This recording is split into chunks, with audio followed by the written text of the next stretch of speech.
प्रभु यीशु मसीह ने नियम का पालन किया।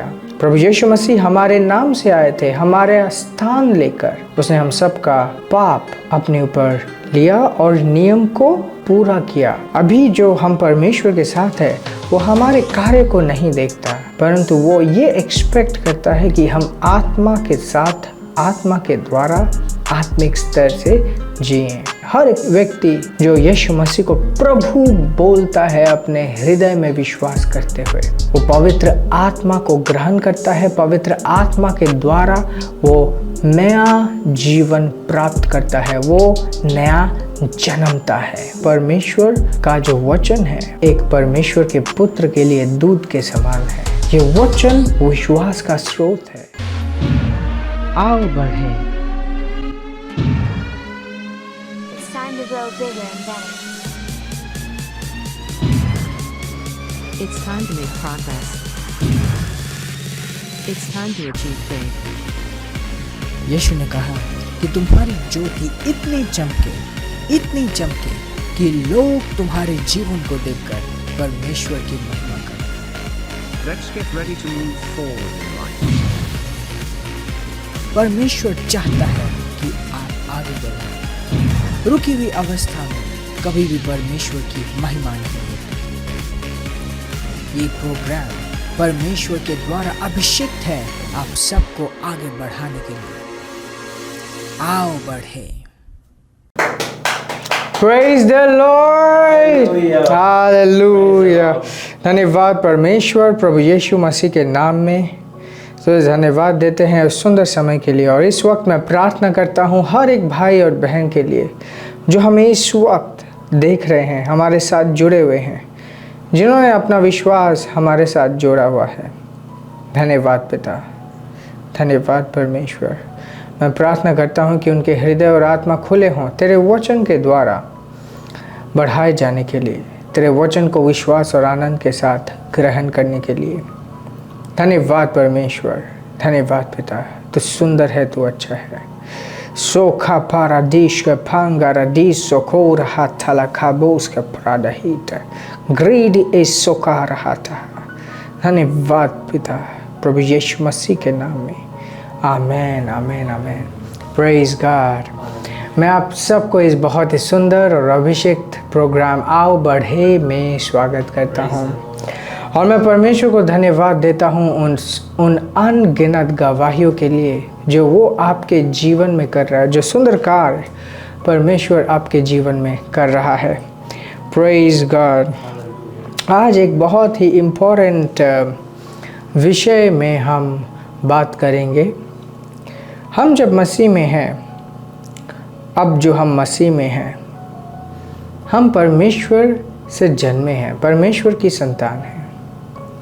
परंतु एक समय था जब प्रभु यीशु मसीह इस पृथ्वी में नहीं थे, अब तक आए नहीं थे, और तब परमेश्वर अपने लोगों के साथ एक वाचा में था। वो पुराने नियम के जो लोग हैं वो परमेश्वर के साथ एक वाचा में थे और ये वाचा की शुरुआत अब्राहम से हुई। परंतु ये जब नया नियम आया, जो हम अपने लोकल भाषा में नया नियम बोलते हैं, वाकई में ये कोई नियम नहीं वरन एक रिश्ता है प्रभु यीशु मसीह के साथ। और बहुत बार ऐसा होता है जब हम बाइबल का अध्ययन करते हैं, हम बहुत सारी चीज़ें देखते हैं, पुराने नियम को अध्ययन करते हैं, नए नियम को अध्ययन करते हैं और चीज़ें थोड़ी सी अलग होती हैं। पुराना नियम का सिस्टम थोड़ा सा अलग था, नए नियम का सिस्टम थोड़ा सा अलग है। और आज हम थोड़ा सा स्पष्ट होंगे पुराने नियम और नए नियम के बीच में। पुराना नियम जो है वो मूसा से आया। परमेश्वर ने जब इज़राइलियों को निकाला, बंधन से छुड़वाया, मिस्र देश से आज़ाद किया, और उस वक्त जब वो अपने वायदे के भूमि में जा रहे थे, उस वक्त परमेश्वर ने मोसेस को नियम दिया कि अगर कोई इस नियम का पालन करेगा तो नियम के अंदर ये शक्ति होगी कि वे उद्धार प्राप्त करेंगे, वो बच जाएंगे। और अगर कोई इस नियम को पालन नहीं करेगा तो पाप से उनको बचाया नहीं जा सकता। तो वो एक पुराना नियम था। और ये नियम किसको दिया गया? ये नियम अब्राहम के वंशज को दिया गया, जो परमेश्वर के साथ वाचा में थे। अब्राहम ने परमेश्वर के साथ, अब्राहम का एक वाचा था, और वो वाचा सिर्फ अब्राहम तक सीमित नहीं था, वो अब्राहम और उसके बीज के लिए, अब्राहम और उसके वंशज के लिए था।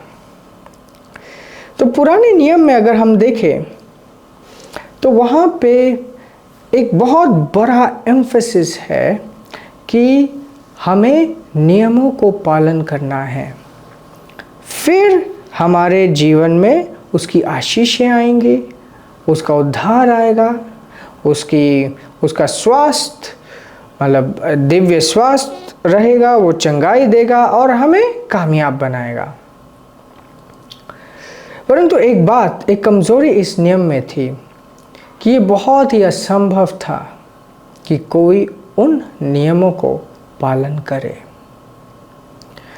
तो वो नियम तो एक बुनियाद थी उसकी, जो परमेश्वर इस पृथ्वी में करने वाला था। उसने प्रभु यीशु मसीह को भेजा। प्रभु यीशु मसीह ने नियम का पालन किया। प्रभु यीशु मसीह हमारे नाम से आए थे, हमारे स्थान लेकर उसने हम सब का पाप अपने ऊपर लिया और नियम को पूरा किया, और पाप का फल जो मृत्यु है वो भी अपने ऊपर लिया, ताकि वो नियम को समाप्त करके एक नए चीज़ की शुरुआत करें। और वो जो नया चीज़ था वो कोई नियम नहीं था, ना ही वो कोई वाचा था, वो परमेश्वर के साथ पिता पुत्र का रिश्ता था। तो इसमें एक नई वाचा भी है और इसमें एक नया रिश्ता भी है। नया वाचा वो है जो प्रभु यीशु मसीह ने परमेश्वर के साथ रखा। अब नए वाचा को हम इस तरीके से डिस्क्राइब करेंगे कि परमेश्वर ने अपने लहू की बलिदान दी, और वो बलिदान उस नए वाचे की शुरुआत थी। परंतु आज हम उस नए वाचे में नहीं हैं। जब प्रभु यीशु ने अपने लहू की बलिदान चढ़ाई, तो जो पाप का जो अटोनमेंट था, पाप का जो हिसाब था, वो पूरा हुआ। और फिर परमेश्वर की आत्मा यीशु को निकाली, मृत्यु से निकाली, नरक से निकाली, और जब वो दोबारा जी उठा, वो पहला व्यक्ति था, वो पहला परमेश्वर का पुत्र था जो आत्मा से जन्मा था। और उसके बाद हम सब, और इसलिए बाइबल दिखाती है कि प्रभु यीशु मसीह लज्जाता नहीं है हमें अपना भाई कहलाने के लिए। और परमेश्वर से जिस तरीके से परमेश्वर की आत्मा प्रभु यीशु मसीह में आए और फिर वो दोबारा जी उठा, हमारा नया जन्म भी पवित्र आत्मा के द्वारा है। हम भी पवित्र आत्मा के द्वारा दोबारा जन्मे हैं, नए जन्मे हैं। आज हम एक नई सृष्टि हैं, पुरानी बातें बीत गई हैं और हर एक चीज़ नई है। वो व्यक्ति जो पापी था वो यीशु के साथ मर गया, और आज हम जो हैं, हम परमेश्वर के द्वारा नए जन्मे हैं। हमारे जीवन में इस नए रिश्ते को समझना बहुत बहुत इम्पोर्टेंट है, क्योंकि अगर हम नहीं समझेंगे, बहुत बार ऐसा होता है कि अज्ञानता के कारण लोग सही कर रहे होते हैं और फिर भी उनके साथ दुर्घटना हो जाती है और फिर कहते हैं कि मैंने तो सब कुछ सही किया तो मेरे जीवन में दुर्घटना क्यों घटी। है ना, पुराने नियम में उनको नियमों का पालन करना था, पुराने नियम में उनको सारी चीजें करनी थी। इस नए नियम में जो हमें दिया गया है वो ना नियम दिया गया है ना कुछ और, हमें ये दिया गया है कि हम आत्मा का जीवन आत्मिक स्तर से जिएं। प्रेज गॉड, हम आत्मा का जीवन जीना सीखे जो कि अलग है। Praise God. आपने किसी को सुना है, क्वाइट कॉमन है, वो कहते हैं कि मैंने ये भी सही किया, वो भी सही किया, मैं सब कुछ सही करता हूँ, तो मेरे साथ ऐसा क्यों हुआ? आपके साथ ऐसा बुरा क्यों हुआ? अगर आप सब कुछ सही करते हो, क्यों हुआ बुरा? इसलिए हुआ क्योंकि सब कुछ तो सही करते हो, परंतु आपने ये नहीं जाना कि अभी करने के ऊपर नहीं है। अभी जो हम परमेश्वर के साथ है वो हमारे कार्य को नहीं देखता, परंतु वो ये एक्सपेक्ट करता है कि हम आत्मा के साथ, आत्मा के द्वारा आत्मिक स्तर से जिएं। Praise God. कुछ उदाहरण मैं आपको देना चाहता हूँ। मान लीजिए सड़क है और उस सड़क में एक क्रॉसिंग है, वहाँ पे रेड लाइट्स, लाल बत्ती हैं। मान लीजिए वहाँ पे कुछ एक होता है, कोई घटना होती है, या तो मान लीजिए वो रेड लाइट ठीक से काम नहीं कर रहा, तो वहाँ पे एक ट्रैफिक पुलिस आ जाता है। वो रेड लाइट तो दिख रहा है, एकदम रेड लाइट बना हुआ है, बट ट्रैफिक पुलिस कहता है कि ओके ये रेड लाइट है बट तुम लोग निकलो, ट्रैफिक निकलो।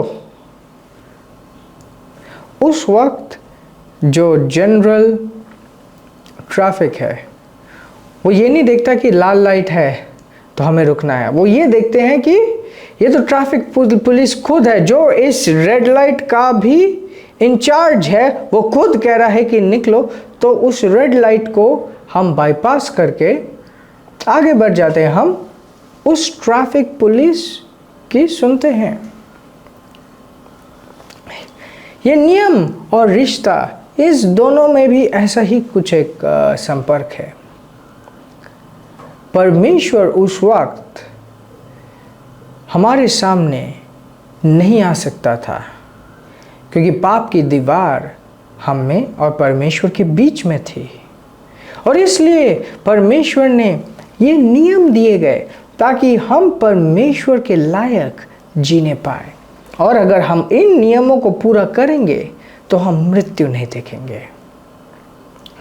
परंतु उसमें ये बात थी कि कोई भी व्यक्ति उसे पूरा नहीं कर पाया, परंतु ये तो सिर्फ एक बुनियाद थी प्रभु यीशु मसीह के आने के लिए।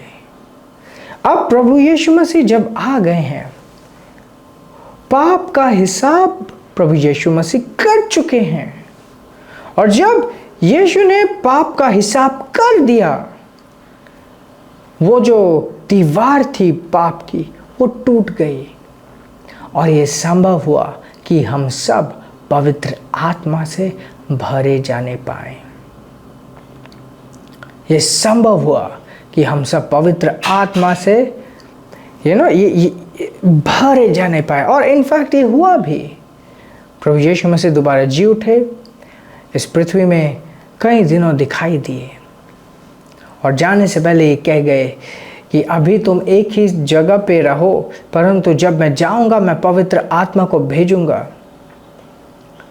जो तुम्हें सामर्थ्य देगी, हर एक चीज, हर एक सच्चाई में तुम्हें गाइड करेगी, हर एक जगह तुम्हें बताएगी कि क्या करना है क्या नहीं करना है। Praise God. और पेंटेकोस्ट के दिन ऐसा ही हुआ, वे सब तो एक साथ बैठे थे। पेंटेकोस्ट कोई मसीहों का कोई त्यौहार नहीं है, वो तो एक जूइश फेस्टिवल था, और जूइश लोग अलग अलग देश से आए हुए थे अपने जगह पे एक साथ सेलिब्रेट करने के लिए, अपना त्यौहार मनाने के लिए। परंतु ये जो विश्वासी थे, इन्होंने चुना किया अच्छा ये लोग तो बाहर कर रहे, तो हम एक जगह पे बैठे रहेंगे। और उस दिन पवित्र आत्मा आ गई, और उस दिन से आज के दिन तक हर एक व्यक्ति जो विश्वास करता है, हर एक व्यक्ति जो यीशु मसीह को प्रभु बोलता है अपने हृदय में विश्वास करते हुए, वो पवित्र आत्मा को ग्रहण करता है। पवित्र आत्मा के द्वारा वो नया जीवन प्राप्त करता है, वो नया जन्मता है। Praise God. तो ये पवित्र आत्मा हमारे जीवन में आ गई है, और हमारी आत्मा में परमेश्वर ने एक नया जीवन दिया है। हम आत्मा में नए जन्मे हैं। We are born again. हम पवित्र आत्मा के द्वारा दोबारा जन्मे हैं, और ये जो नया जन्म है, इसमें हम परमेश्वर की सृष्टि नहीं परंतु परमेश्वर की संतान हैं। हम परमेश्वर से जन्मे हैं। परमेश्वर की आत्मा हम में है। तो क्या ये जीवन नियम से आज़ाद है? इसको हम सिर्फ यस या नो में जवाब नहीं दे सकते, परंतु इसका सही जवाब ये होगा कि अगर हम आत्मा से चलना सीख जाएं तो ऑटोमेटिकली हम पाएंगे कि सारे नियम अपने आप पूरे हो रहे हैं। क्योंकि आत्मा का जो जीवन है, आत्मा जो हम में रहती है, वो हमें हर एक चीज में मदद करती है। Praise God, praise God. पुराने नियम में हमें इंस्ट्रक्शंस दिए गए थे कि ऐसा करो, ऐसा नहीं करो। अगर हम ध्यान से देखेंगे, दो तरीके के इंस्ट्रक्शंस थे, एक परमेश्वर के प्रति, एक आपस में, मतलब इंसानों के प्रति क्या करना है क्या नहीं करना है। परंतु ये जो नियम है, ये जो नया नियम है, या तो ये जो रिश्ता है परमेश्वर में, अब भी हमारे पास पवित्र शास्त्र है जो कि बाइबल है, जिसे हम नया नियम भी कहते हैं। क्या इस नियम में भी, मतलब क्या इस नए रिश्ते में भी हमारे लिए नियम है? इसका जवाब हम सीधा सीधा हाँ या ना में नहीं दे सकते, क्योंकि इसके अंदर एक समझ है। ये जो पवित्र शास्त्र है, ये हमारे लिए अलग अलग किरदार निभाती है। सबसे पहले पौलुस कहता है कि ये जो वचन है, वचन दूध की तरह है।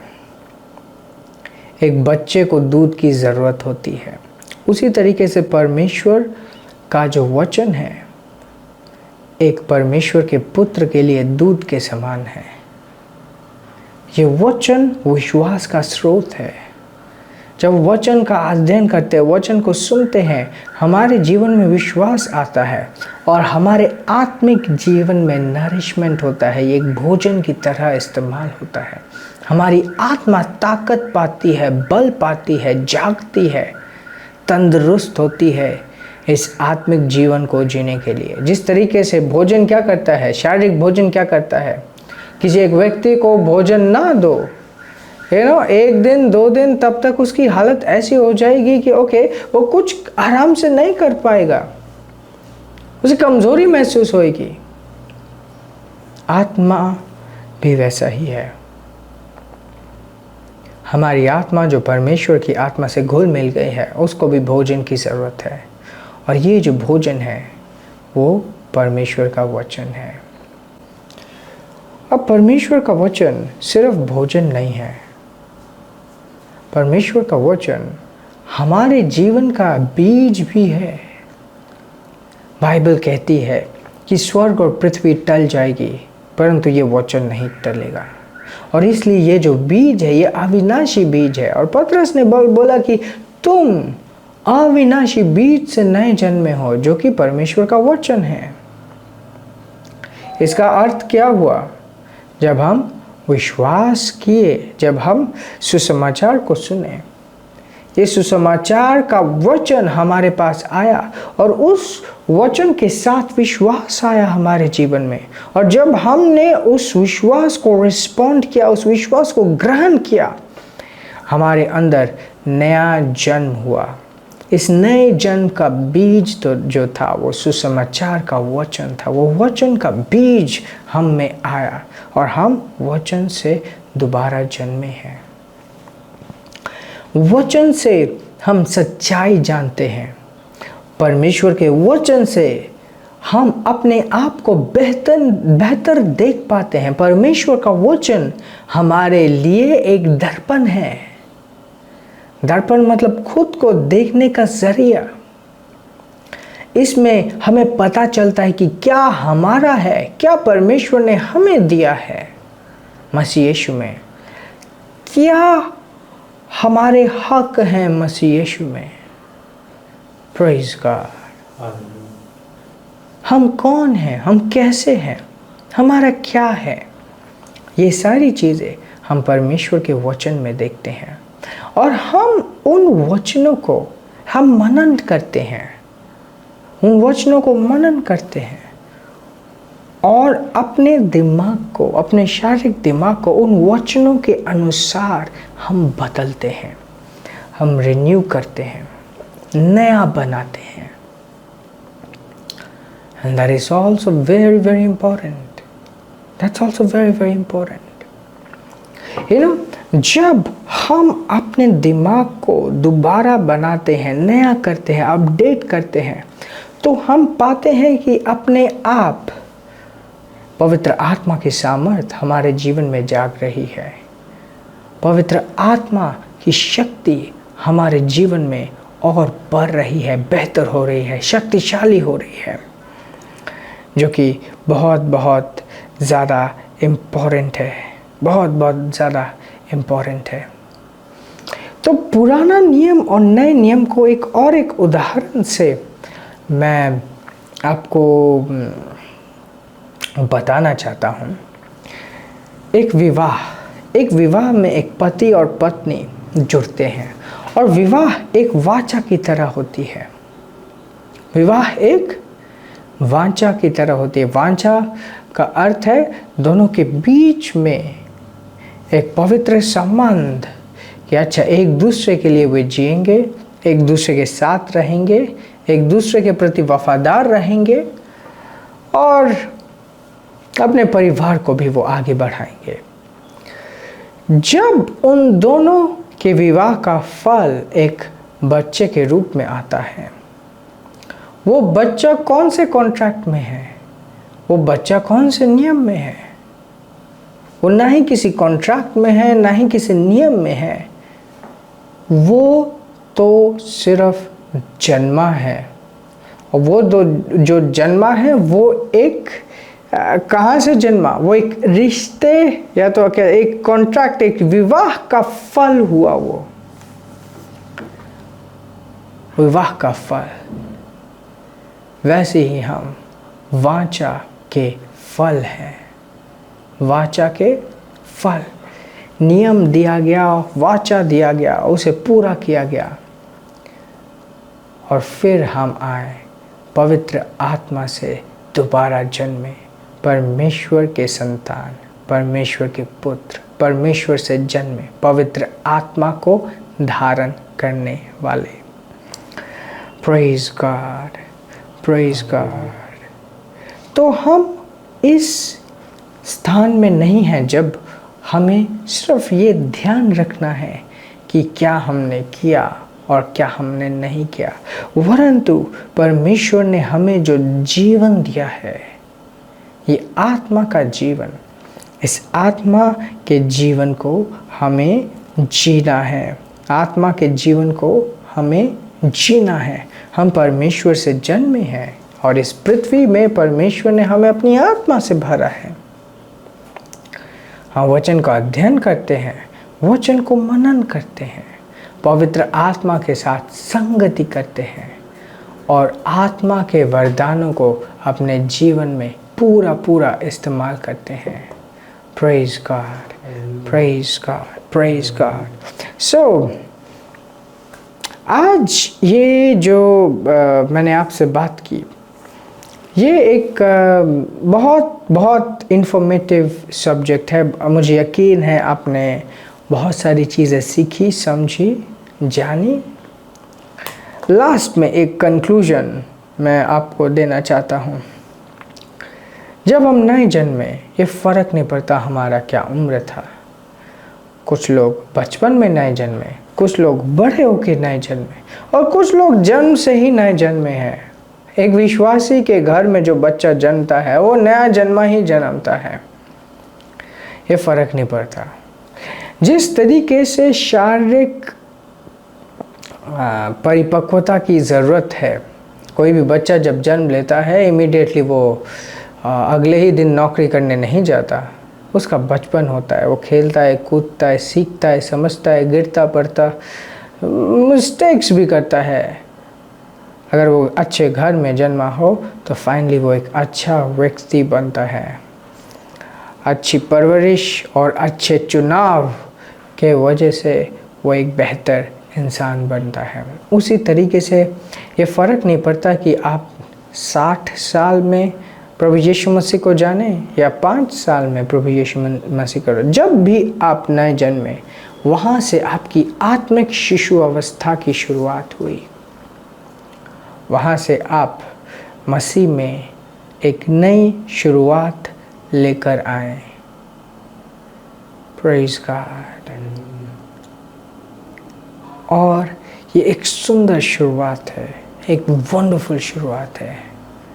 परंतु ये एक बहुत इम्पॉर्टेंट चीज़ है कि हम इसे रिकग्नाइज़ करें, इसे पहचानें कि ये भी एक जीवन है। सिर्फ शारीरिक जीवन नहीं है, आत्मिक जीवन भी जीवन है। इनफैक्ट आत्मिक जीवन ज़्यादा रियल है। और अगर आत्मिक जीवन ज़्यादा रियल है, ये और ज़्यादा इम्पोर्टेंट बनता है कि इस जीवन में हम आत्मा से जीना सीखें। Praise God, praise God, praise God. आज के लिए मेरा इतना ही समय है, और आने वाले टाइम पे हम और बेटर समझेंगे। इन दिनों हम बात कर रहे हैं कुछ मसीहत के बेसिक्स के बारे में, जो कि बहुत इम्पॉर्टेंट है, और मुझे यकीन है कि आप बहुत कुछ सीख रहे हो। सिर्फ इन्हें सीखे ही ना, अपने जीवन में पूरा भी करें। Praise God. ये समय है, मैं आप सबको मौका देना चाहता हूँ कि आप अपने भेंटों को, अपने दसवांशों को, अपने धन्यवाद की भेंट को आप परमेश्वर के पास ला सकते हैं। और जब तक आप अपने भेंटों को दे रहे हैं, मैं आपके लिए प्रार्थना करता हूँ। धन्यवाद पिता, इन सारे भाई और बहनों के लिए जो इस वक्त हमारे साथ जुड़े हुए हैं, जिन्होंने इन वचनों को सुना। मैं प्रार्थना करता हूँ कि ये अपने जीवन में तेरे वचन को पूरा करने पाएंगे। धन्यवाद पिता। मैं इनके लिए प्रार्थना करता हूँ प्रभु यीशु मसीह के नाम में। मैं इनके लिए प्रार्थना करता हूँ यीशु के नाम में। अगर इनमें से कोई भी व्यक्ति किसी विपरीत परिस्थितियों से गुजर रहे हैं, मैं अनुग्रह बोलता हूँ इनके जीवन में। मैं इनके ऊपर यीशु का नाम नामता हूँ और घोषणा करता हूँ कि ये सब आज़ाद है तेरी महिमा करने के लिए, और उस शैतान को डांटता हूँ। और यीशु के नाम में मैं आज़ाद करता हूँ इन सबको, तेरे सुंदरता को अपने जीवन में चखने के लिए। धन्यवाद पिता, प्रभु यीशु मसीह के नाम में। आमेन, आमेन, आमेन। Praise God. और आप सब ने जिन्होंने अभी अपनी ऑफरिंग्स दी है, परमेश्वर आपको अपने वायदे के अनुसार बढ़ाए यीशु के नाम में। आमीन। आशीषित रहें और आगे बढ़ते रहें। This program is brought to you by Ambassadors of Zion Church, making the world a better place.